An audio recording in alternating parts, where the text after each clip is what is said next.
আজকে ফল রং করতে করতে একটা কথা মনে পড়ছিল।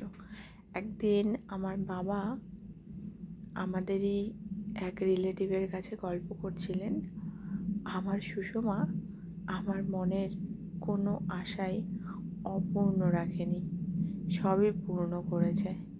কথাটা শুনে জানি না কি বলবো তোমাদের, ভালো লেগেছিল, মনে একটা খুব শান্তি পেয়েছিলাম।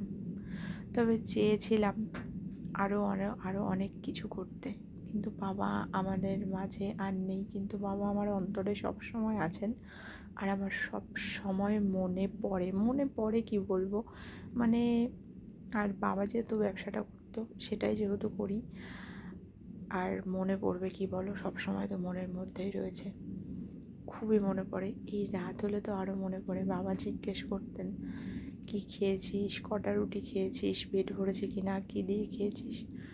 খুব মনে পড়ে জানো তো। আর কাজ করছিলাম তো, বাবা একটা একটা করে ভুল ধরে দিতেন, আমিও বাবার ভুল ধরতাম। আজকে খুব মিস করছি।